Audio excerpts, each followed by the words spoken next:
자, 그 루이 다비드라는 사람의 이야기를 들어보셨나요? 이 사람은 화가입니다.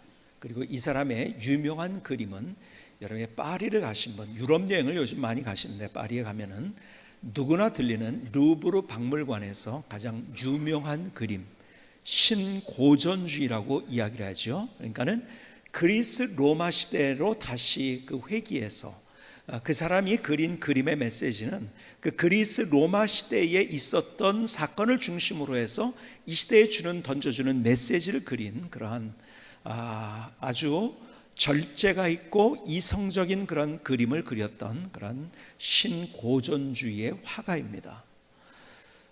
이 사람이 많은 그림을 그렸는데 이 사람은 18세기, 19세기에 걸쳐서 역사와 함께 아주 많은 사람들에게 영향을 미쳤던 그런 그림들입니다.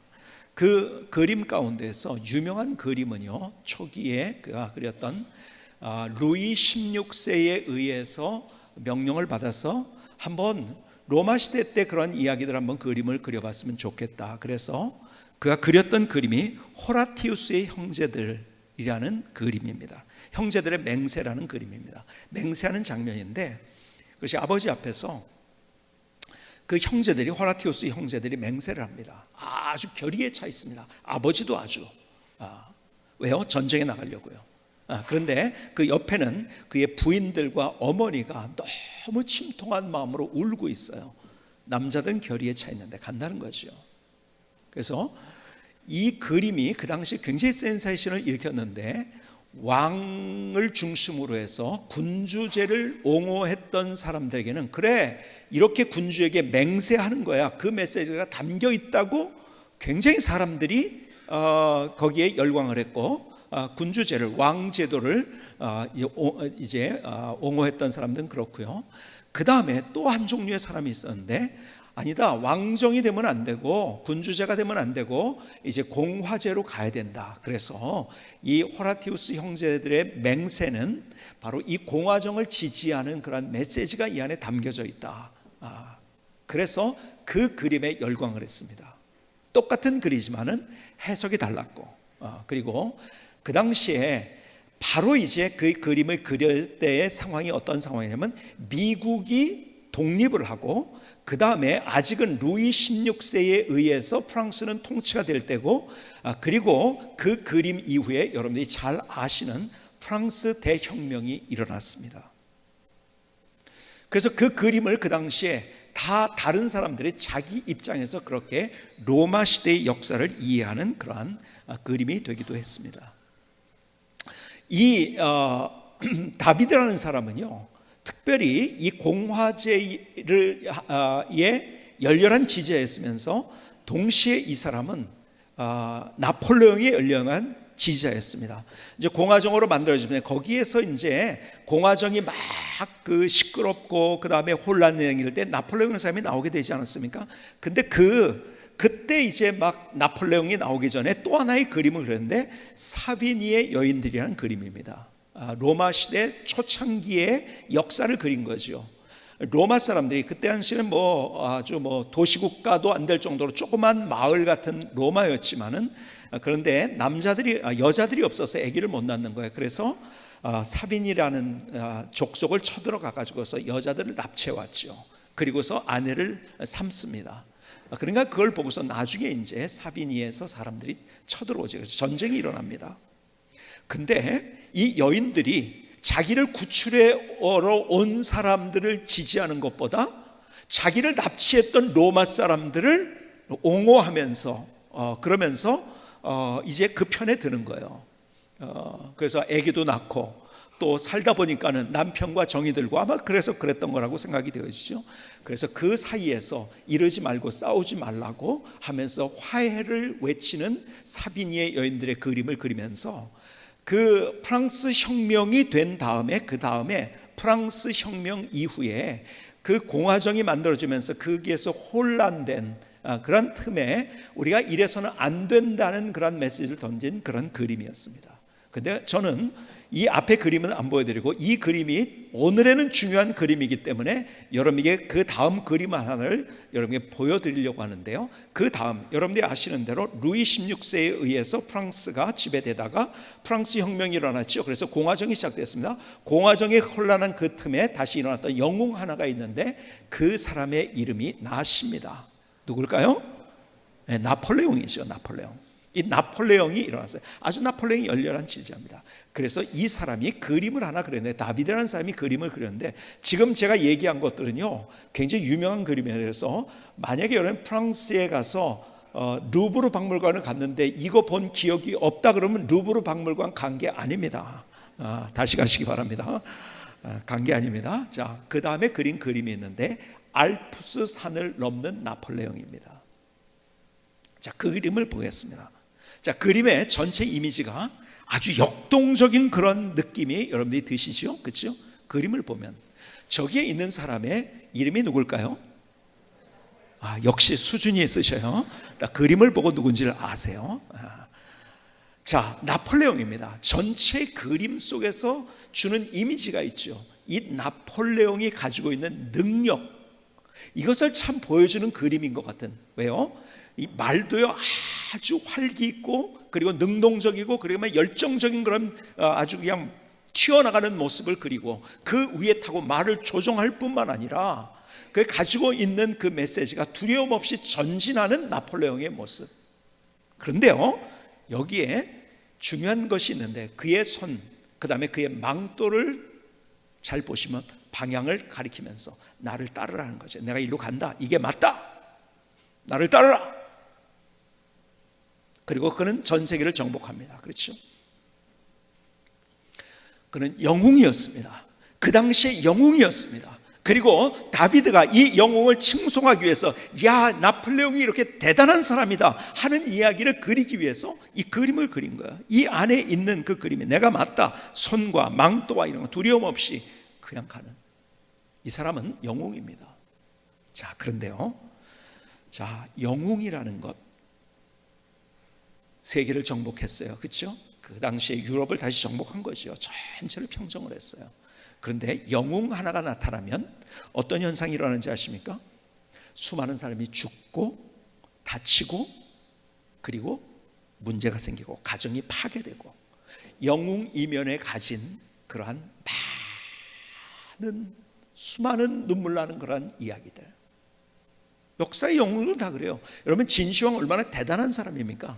여러분 이 중국이라는 나라가 그냥 뭐 이렇게 부족국가 형태로 이렇게 막 있었을 때 중국 전체를 하나로 통일한 첫 번째 왕이 진시황이에요. 그래서 진나라를 만들었죠. 그 진나라라는 이름이 지금도 그래서 진, 그러니까 CHI 거기서 나와가지고 차이나라는 말이 거기서 나온 거죠. 그렇죠? 지금도 그래서 진시황 때문에 모든 나라 사람들이 중국을 가리켜서 차이나라고 합니다. 얼마나 대단한 사람이에요. 만리정성을 쌓았고요, 전국을 통일하고. 근데 그 사람 때문에 얼마나 많은 사람이 죽었는지 몰라요. 얼마나 많은 사람이 가정이 깨졌는지 몰라요. 얼마나 많은 사람이 눈물을 흘렸는지 몰라요. 여러분 이 일본의 역사를 볼까요? 일본의 역사도요 사실 도요토미 히데요시 이전에는요 이 사실은 부족국가 형태로 여기저기 나눠졌던 그러한 일본. 근데 도요토미 히데요시 그 당시에 또 네덜란드의 영향을 받아가지고 무역을 하면서 조총을 알게 되고 총을 만들기 시작하고 이러면서 전체가 통일되니까 힘이 생긴 거예요. 근데 도요토미 히데요시 때문에 여러분 일본 사람도 그렇고 얼마나 많은 사람이 희생됐는지 아십니까? 그 이후에 도쿠가와 이에야스라는 사람에 의해서 얼마나 많은 사람이 죽고 정말 수십만 명이 그 사람들 때문에 죽었어요. 더군다나 우리나라를 쳐들어와서 어떻게 됐습니까? 쳐들어와서 임진왜란, 그 다음에 정유재란, 얼마나 우리 민족, 우리나라를 쑥대밭으로 만들었습니까? 그런데 그 사람이 누군지 아세요? 일본 역사에서는 영웅입니다. 여러분 영웅은요 자기 나라에 있는 사람들 수십만을 죽였을 뿐만 아니라 그리고 남의 나라까지 이렇게 힘들게 만드는 거예요. 여러분 역사는 그렇습니다. 어떤 사람이 나와서 나를 구원해주고 내 인생을 행복해주고 우리는 그걸 기대해요. 대통령이 어떤 사람이 나오면 행복해지고 아니에요. 어떤 사람이 우리를 행복해줄 수 아니에요. 영웅의 이면에는 더 수많은 사람이 다치는 역사들이 우리의 역사의 흔적 속에서 얼마나 많이 있는지요.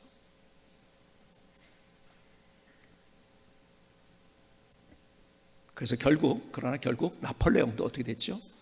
그가 전쟁에서 워털루 전쟁에서 패배를 하고 그 다음에 세인트 헬레나의 유배를 가게 됐어요.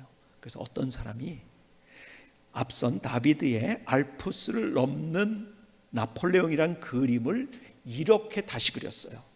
그 그림 보여드릴까요?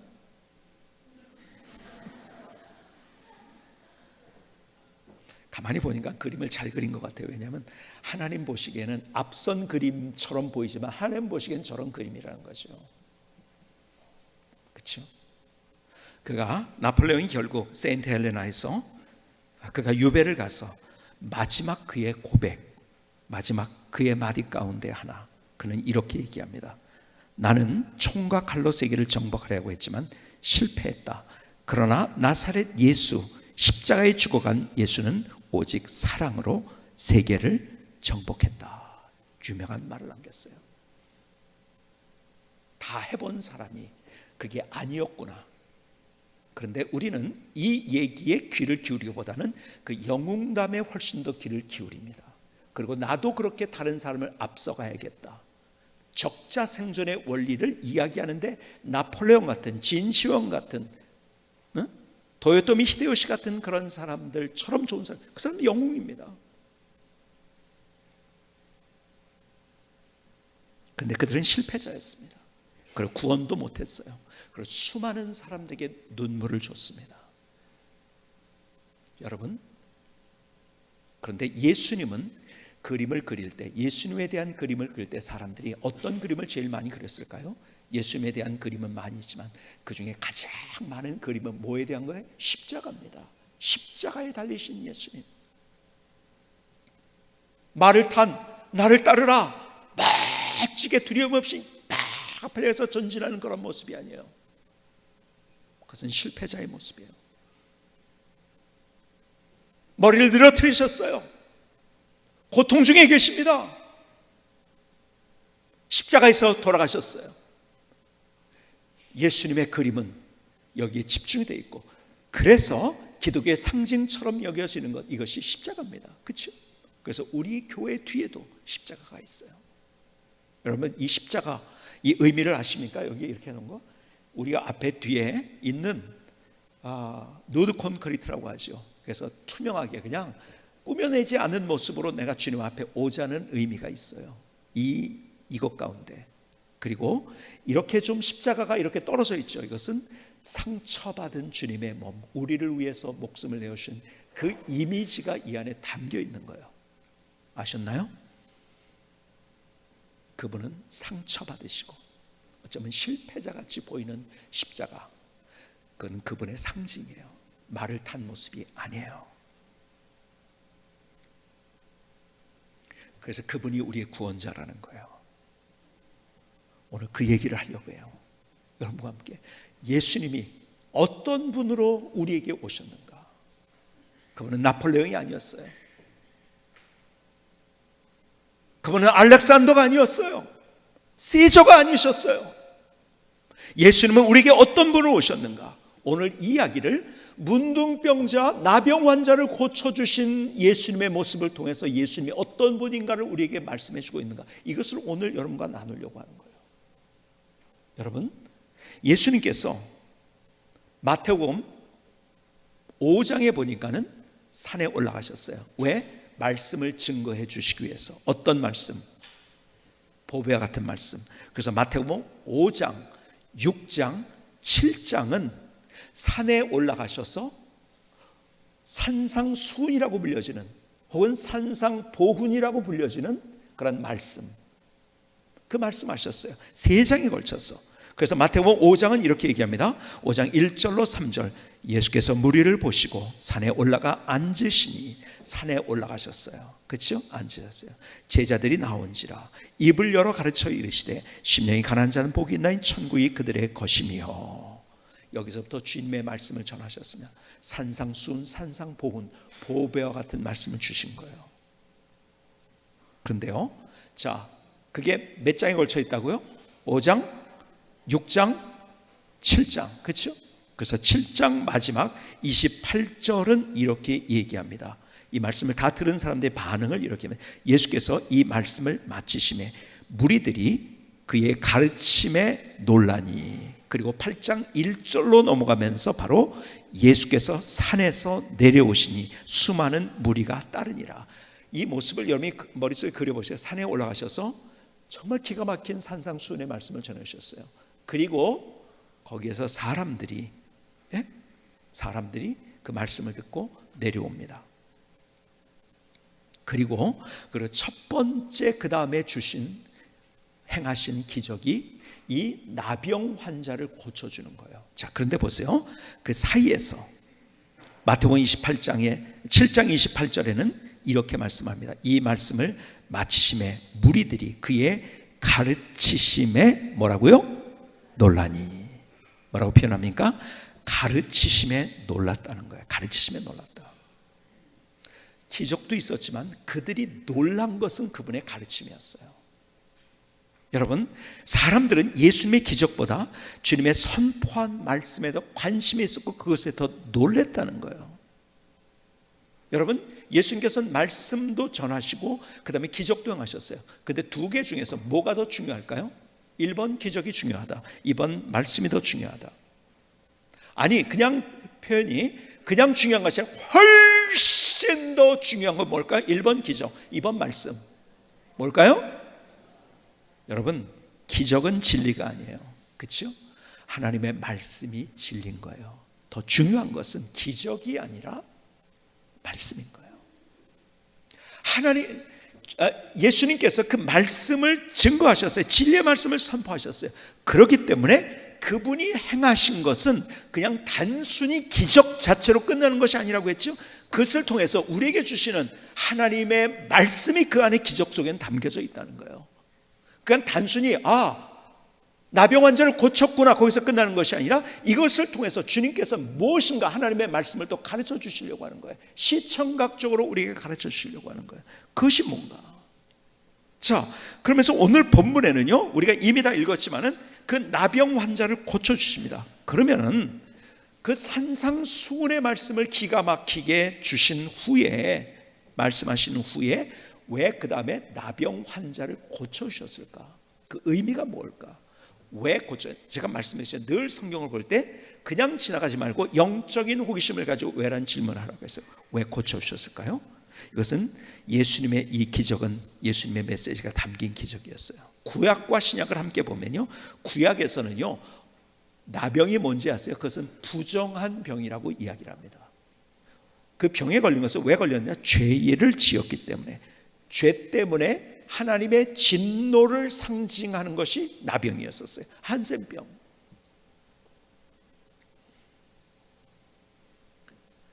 그러니까는 그 사람이 단순히 아픈 게 아니에요.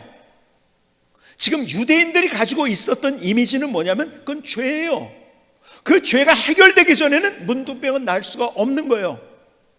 대표적으로 죄 때문에 그건 병이 걸렸고, 그 다음에 그것은 죄가 용서돼야지 그 병에서 날 수 있는, 그래서 한센병, 나병, 요즘 문둥병은 좀 그것을 비하하는 그 표현이라서 문둥병이라는 말은 잘 안 하죠. 그래서 나병 혹은 한센병에 걸린 것, 그것은 바로 죄를 지었고 죄에 대한 하나님의 진노를 상징했어요.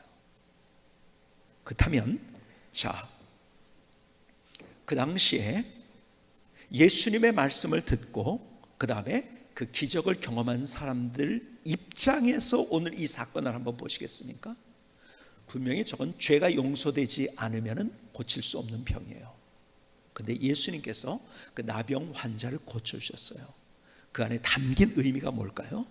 예수님께서는 죄의 문제를 해결해 주시고 그 죄를 용서하시고 그것을 회복시켜 주시는 분이시라는 사실. 여러분, 예수님은 나폴레옹 같은 영웅으로 이 땅에 오신 분이 아니에요. 우리의 가장 근원적인 문제, 죄의 문제를 해결해 주시기 위해서 이 땅에 오신 그분. 그래서 그분이 십자가상에 달려 돌아가신 거예요. 말을 타고 오지 않으셨어요. 그분은 오히려 나귀를 타셨어요. 가장 겸손한 모습으로. 그리고 나를 위해서 그분이 대속제물이 되셨어요. 그러니까 우리의 죄의 문제를 어떻게 해결합니까? 여러분, 다른 모든 종교는 네가 해결하라는 거예요. 그래서 어떤 분이 스님의 책들은 굉장히 베스트셀러가 되고 뭐 신부님도 그런 것 같은데 목사님들의 책들은 왜 그렇게 대중들에게 인기가 없습니까? 그러더라고요. 왜 그런지 알아요? 달라서 그래요. 다른 건 다 똑같아요. 네 힘으로 하라는 거예요. 내 힘으로 하라는 거구나. 그러니까 내 힘으로 하는데 힘들었어요. 그러니까 그래도 내 힘으로 이렇게 한 건 되더라. 이거 내 힘으로 네가 이렇게 해라, 네가 이렇게 해라 하는 것을 얘기하면 다 메시지가 똑같은 거예요. 다른 모든 종교는 네가 하는 거예요. 여러분, 제가 요즘 신천지가 굉장히 난립니다. 그렇죠? 신천지에서 또 이게 갈라져서 나왔다고 그러더라고요. 새천지가 또 나왔대요. 또 새천지가 나올지 모르겠어요. 참 교회들마다 난립니다. 근데 저는요, 신천지가 누군지 보면 금방 압니다. 여러분지 아세요? 예배 드릴 때 보면 딱 저분이 문제 있는 분이구나 딱 보여요. 왜냐하면 우리 교인들은요, 우리 성도님들은요, 예배 드릴 때 설교 지금 보세요. 누가 고개 내리고 있는 사람이 있나요? 다 들고 있어요, 이렇게. 그렇죠? 근데 신천지들은 가만히 있어봐. 고개를 내리고 있는 분이 있는가? 첫 번째 그거 보면 알고요. 두 번째는 뭐 보면 안지 아신가? 인상을 보면 알아요. 그 신천지는요, 평화로운 얼굴이 절대 없습니다. 왜 그런지 아세요? 네 힘으로 해야 되기 때문에 그런 거예요. 신천지 핵심 메시지가 뭐 다른 건 다 잘 몰라도요, 핵심 메시지가 뭔지 알아요? 네가 그렇게 노력해야지 14만 4천 안에 들어간다는 거예요. 신천지는요, 하나님의 은혜를 얘기 안 합니다.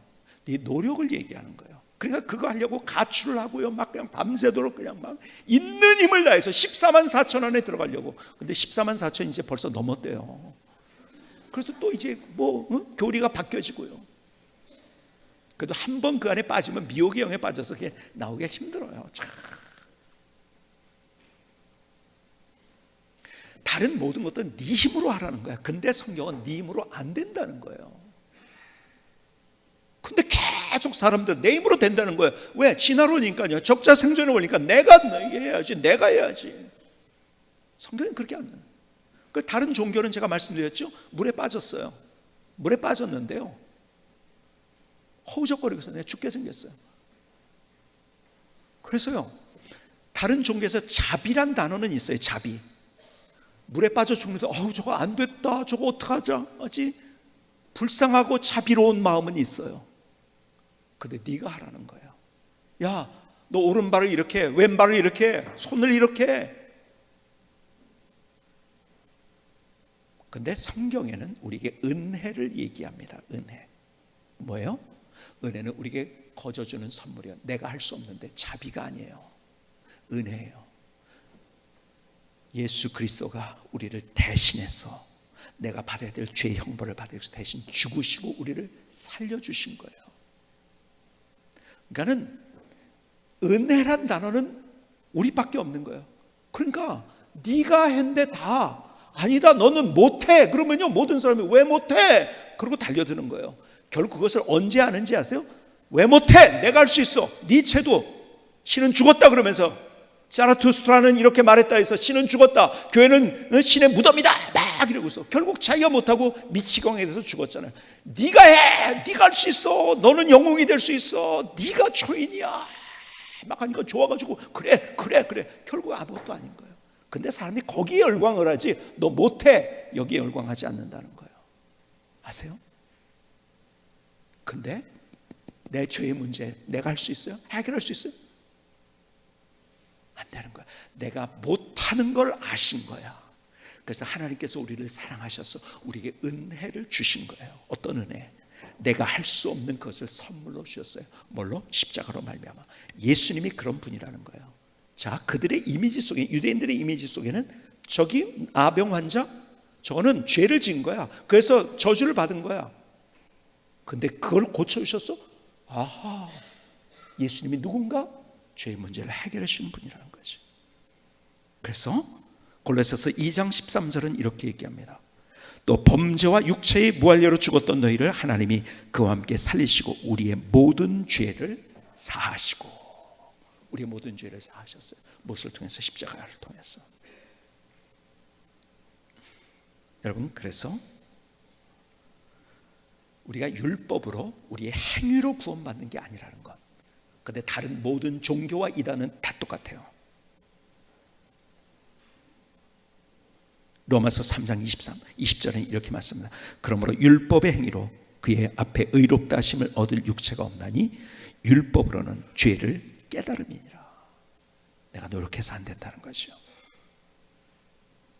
그러면서 우리에게 말씀합니다. 에베소서 2장 8절과 9절, 이 말씀을 한번 천천히 한번 같이 봉독을 해보실까요? 에베소 2장 8절과 9절 같이 봉독하십니다.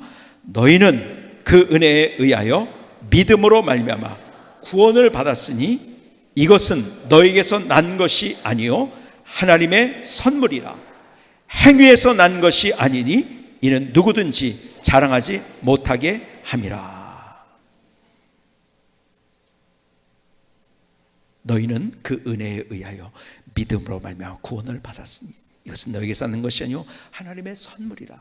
행위에서 난 것이 아니니 이는 누구든지 자랑하지 못하게 함이라. 은혜라는 거예요. 은혜를 이야기합니다. 하나님만이 우리를 사랑하신다고 말씀하시고, 그래서 우리에게 은혜를 주신 거예요. 그래서 우리가 예수 그리스도를 믿음으로 말미암아 우리의 모든 죄를 용서하시고 우리를 뭘로? 하나님의 자녀로 세워주신 거예요. 우리는 죄로 말미암아 하나님의 원수가 되었는데 우리를 그렇게 만들어 주신 거예요. 그래서 우리가 그 모든 것을 한마디로 믿음으로 구원을 얻는다는 얘기예요. 구원이라는 말씀에 뭐가 포함되어 있다고요? 죄 용서함, 하나님의 자녀가 되었다, 하나님의 백성이 되었다, 영원한 생명을 얻었다, 천국을 소유했다. 이것이 다 구원이라는 말 속에 담겨져 있는 거예요. 한번 따라해봅시다. 나는 내 행위가 아니라, 내 노력이 아니라 믿음으로 하나님의 은혜로 구원받았다. 예수 그리스도를 믿음으로 말미암아 우리의 모든 죄를 다 용서해 주시고 하나님의 자녀로 삼아 주시고 영원한 생명을 우리에게 주신 거예요. 여러분, 예수님은 누군지 아세요? 이 나병 환자를 고치시면서 우리에게 주시는 중요한 메시지. 예수님은 우리의 죄의 문제를 해결하신 분이시라는 거예요. 뭘로? 십자가를 통해서. 자, 그런데 보세요. 잘 보세요. 그런데 그 병을 고쳐주신 다음에 주님께서 이렇게 이야기하십니다.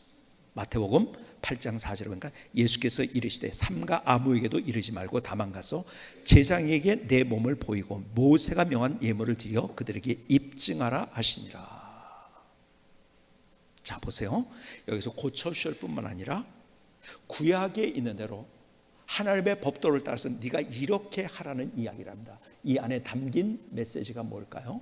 여러분, 예수님께서는요 율법을 준수하고 질서를 중요시 하시는 분이었다는 거예요.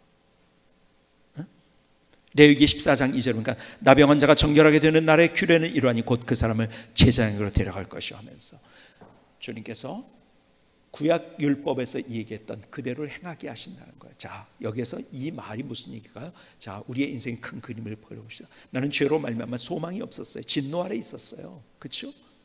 나병 환자처럼. 그렇죠? 근데 십자가의 보혈로 나를 용서하신 거예요. 그렇죠? 용서하셨어요. 내 노력이 아니에요. 내 노력은 다른 모든 종교 그리고 이단들은 그렇게 얘기합니다. 근데 하나님의 은혜로 내가 구원받은 거예요. 그렇다면 죄의 문제가 해결됐기 때문에 그 다음에 어떻게 살아야 될까요? 해결됐으니까 이제 내 마음대로 모든 게 자유다? 아니에요. 여러분, 또 하나의 극단의 이단이 있어요. 그 이단, 여기로 가시면 안 됩니다. 어딘지 아세요? 소위 말해서 구원파라는 이단이 있어요. 구원파는 뭔지 아세요? 믿음으로 구원받았다고요. 그러고 나가지고 뭐라고 얘기했냐면 그래서 너희들은 그 다음에 아무렇게나 살아도 돼. 뭐 거기는 기도할 필요도 없어요. 아무것도 없어요. 기도를 왜 안 해요? 그 구원파가 사실은요, 우리 침례교하고 아무 상관이 없고 오히려 장로교 출신들입니다. 그걸 만든 사람들이. 근데요, 교단이 필요 없다고 했던 그 사람들 막, 그래서 옛날 초창기에 그랬거든요. 근데 나중에 그것을 교단을 만들었어요. 웃기죠? 그러고 나가지고서 그 이름을 침례교라는 이름을 집어넣어 버렸어요. 아, 우린 너무 억울해요. 우리 교회에서 예수 믿은 분들이 많아요. 그래서 나 교회 이렇게 다니는, 어디 다니냐, 침례교, 거기 이단 아니야? 이런 소리 들어봤던 분들이 있을 거예요. 그렇죠? 근데 왜 그 사람이 침례교라는 이름을 집어넣는지 아세요? 침례가 성경적이고 역사적이나 성경적이나 이것이 맞다는 거, 그래서 그거 주장하고 하려고 침례를 거기다 집어넣은 거예요. 여러분, 오히려 장로교 사람들입니다, 그 사람들. 근데 침례란 이름, 우리 교단하고는 아무 상관이야. 그래서요, 여러분이 잘못 찾아가면, 침례 들었다고 무조건 찾아가면 안 돼요. 기독교 한국 침례를 찾아가야지 정통 교단입니다. 뭐 예수교 침례, 무슨 뭐 이상한 것들, 요 앞에도 있어요. 우리 저기 큰 길 건너서 저쪽에도 있어요. 뒷골목에. 거기는요, 구원받으니까 네 마음대로야. 그 쉽게 얘기하자면 그거예요. 그 하나의 극단인 거예요. 이쪽 극단, 이쪽 극단. 이것은 다 뭔지 아세요?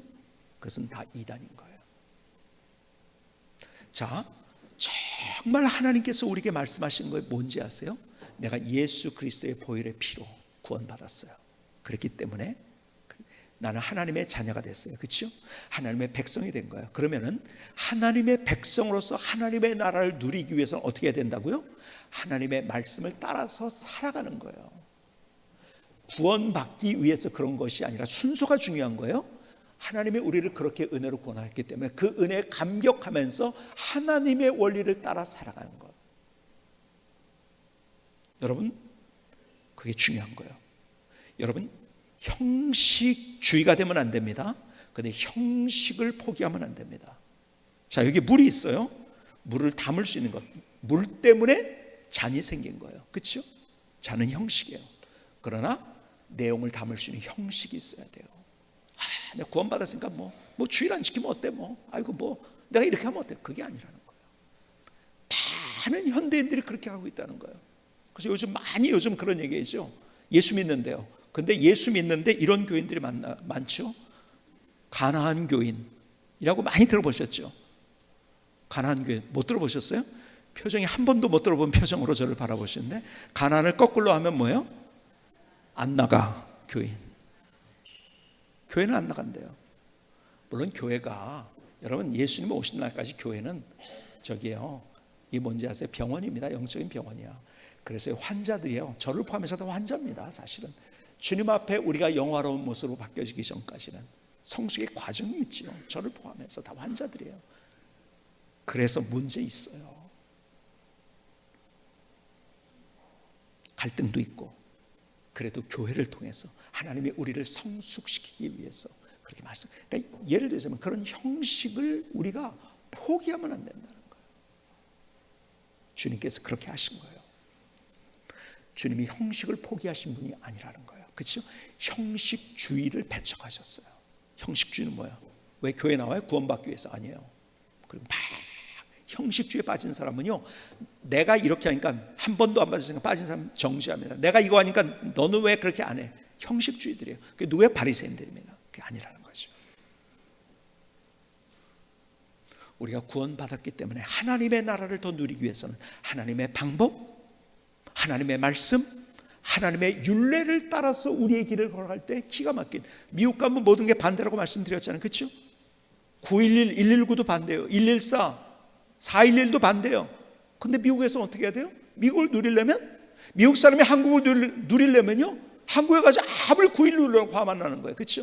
내가 누릴 수 있는 것은 그 원리를 따라갈 때, 오늘 주님께서 이 나병 환자를 고치시면서 우리에게 주신 정말 신앙과 믿음으로 걸어가는 삶이 무엇인가를 분명하게 보여주는 메시지를 여기서 보여주고 있는 거예요.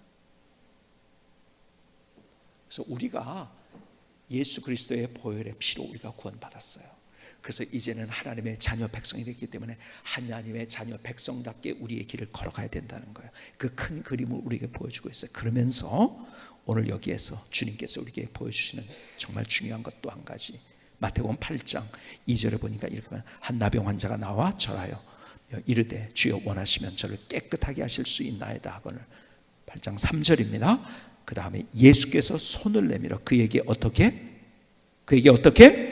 대시며 이르시되 내가 원하노니 깨끗함을 받으라 하시니 즉시 그의 나병이 깨끗하여진지라. 오래전에 이 말씀 때문에 너무 주님의 마음이 읽혀져 가지고 그 주님의 심장이 뭔지를 알아 가지고 너무 뜨거웠던, 그래서 여러분에게 설교를 드렸던 적이 있어요. 예수님께서요 그 환자를 고치신 나병 환자의 제일 큰 필요가 뭐였을까요? 여러분, 우리를 영적으로 구원하실 뿐만 아니라 우리의 필요를 채워주시는 그분인데요. 자 보세요.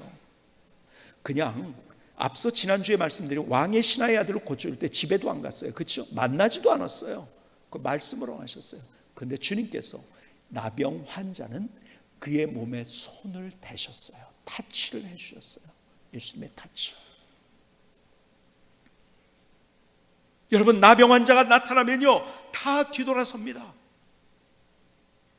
누구든지 간격을 두고 서 있어요. 가까이 오는 사람이 없어요. 손을 잡아주는 사람이 없어요. 안아주는 사람이 없어요. 타치해주는 사람이 없어요. 언제나 그는 고독했어요. 외로웠어요. 힘들었어요. 혼자였어요.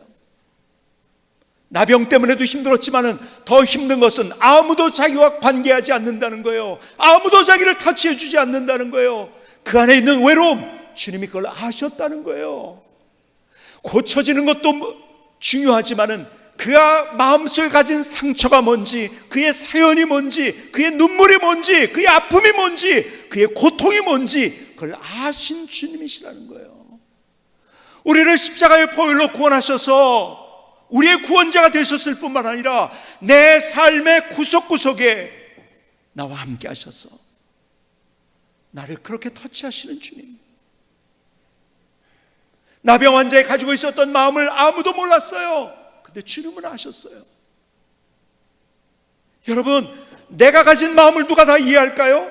내가 가진 고통을 누가 다 이해할까요? 내가 가진 눈물을 다 누가 이해할까요? 여러분, 남편이, 아내가 어느 정도 몇 퍼센트는 이해하겠죠. 그러나 나를 완전히 이해하는 사람 없어요. 근데 유일한 분이 있으면 그분은 우리의 십자가의 주님이세요. 정서적인 고통을 당하시면서 배반의 아픔이 뭔지를 아셨고, 사람들이 자기를 조롱하는 그 아픔이 뭔지를 아셨고, 자기를 다 떠나가는 것, 십자가에서 혼자였어요. 가장 외로웠던 자리. 그래서 나를 아시는 거예요. 다른 사람 몰라요. 나를 아세요. 주님이요, 사람들이 조롱할 때 그 심정을 다 저는 생각해요. 하나님의 구원의 큰 역사를 모르니까 그 앞에서 야, 너도 구원 못하면서 누구를 구원해? 이러면서 놀리고 손가락질할 때 얼마나 가슴이 터질 것 같았을까요? 사람들이 나를 못해서, 이해 못해서 가슴 터질 것 같은 그런 상황, 답답한 상황, 외로운 상황, 아무도 그걸 몰라요. 그 눈물을 몰라요. 그 상처를 몰라요. 그 사연을 몰라요. 근데 주님은 아신다는 거예요. 주님이 나를 아시고, 아시되 100% 아시고 나와 같이 똑같은 마음으로, 스플랑크니 조마이 똑같은 마음으로 느끼시면서 나의 상처를 만져주시고, 나의 눈물을 닦여주시고, 나의 답답함에 함께 답답해하면서 어쩔 줄 몰라 하시면서 내 곁에 계신 주님.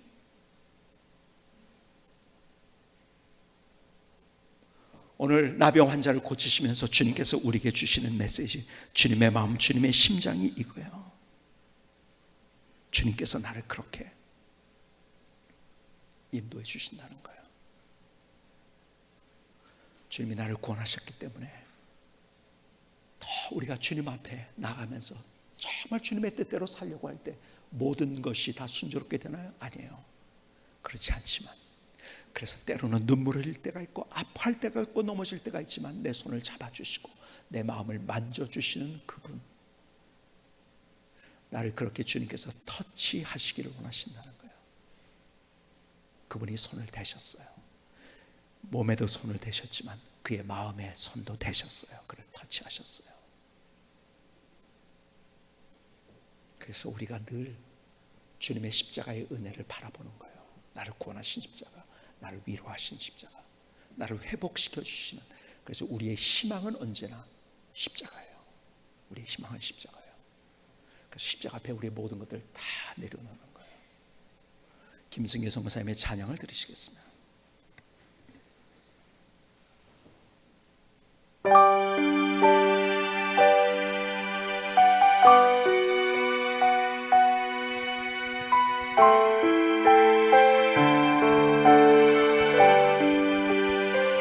십자가 앞에 섭니다. 사랑의 그 십자가, 나의 모든 죄를 위해 십자가를 지신 주. 십자가 앞에 섭니다. 구원의 그 십자가, 나를 하나님의 자녀로 주님의 백성으로 삼으셨네요. 십자가를 바라보며 기도하며 주님의 말씀 앞에 섭니다.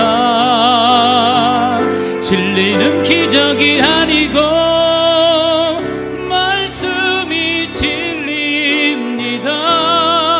주님의 말씀 앞에 섭니다. 나를 만지시고 세우소서. 주님의 은혜로 덮으소서.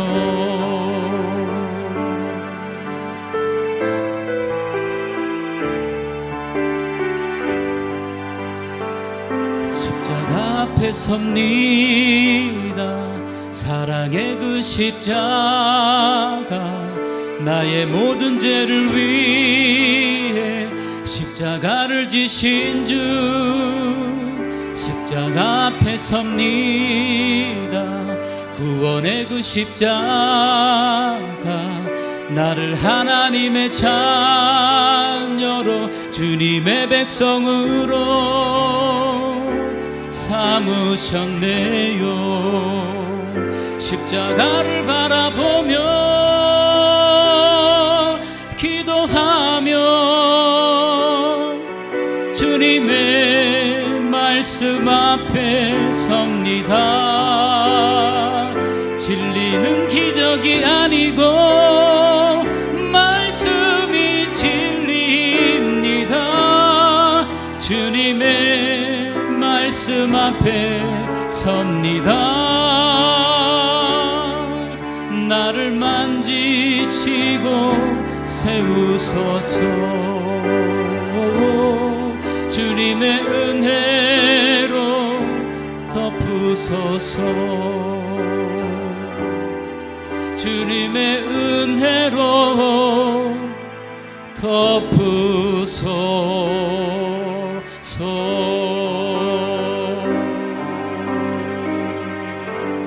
아멘. 하나님, 나의 고백입니다. 나의 결단, 나의 마음을 주님 앞에 올려드리며 나를 받아 주시옵소서.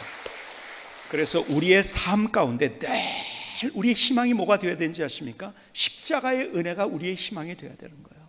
갈보리 언덕의 십자가를 바라보며, 그렇지 않으면 자꾸 우리는 세상 속에서 사람 보고 사건 보고 세상의 원리를 따라가다가 인생을 허우적거리면서 힘들게 어렵게 살아갈 수밖에 없는 거예요. 우리의 희망은 십자가의 은혜가 되어야 되는 거예요. 십자가, 갈보리 언덕의 십자가를 다시 바라보지 않겠습니까? 주님께서 나를 위해서 십자가상에서 그분의 몸을 다 하셨어요. 머리에 가시관을 쓰시고 양손과 양발의 대못으로 박히시고 온몸에 채찍으로 맞으시고 창에 찔리시고 물과 피를 다 쏟으셨어요. 왜요? 그럴 이유 없으신 그분이 나의 죄를 용서하시기 위해서, 그 십자가의 은혜를 바라보는 거야. 나를 어떻게 구원하셨는지, 주님의 사랑이 뭔지, 그리고 그 십자가를 경험하신 주님이기 때문에 지금도 내 곁에 계셔서 나의 외로움이 뭔지, 나의 눈물이 뭔지, 내 아픔과 상처와 내가 가진 답답함이 뭔지, 우울함이 뭔지 아시는 유일한 분. 그래서 우리가 십자가로 인생을 해석하는 거예요. 언제나 십자가를 바라보면서. 한번 따라해 봅시다. 십자가로 인생을 해석하자. 십자가를 바라보면서 하나님의 은혜만을 구하는 거예요. 하나님의 은혜. 여러분, 우리는 내 노력으로 살아가는 존재가 아니에요. 세상은 그렇게 자꾸 해요. 네가 영웅이다, 네가 할 수 있다, 적자승전에 네가 초인이다. 그런 철학자를 쫓아갑니다. 그런 종교들을 쫓아갑니다. 근데 가보니까요, 허무한 거예요. 아니에요. 나는 안 돼요. 그래서 하나님의 은혜를 구하는 삶, 십자가를 통해서. 그 십자가만이 우리의 희망이 될 수 있기를 주님의 이름으로 축복합니다. 기도하시겠습니다. 조용하지만 뜨거운 기도를 주님 앞에 드리십시다. 세상은 계속 우리를 강요해요.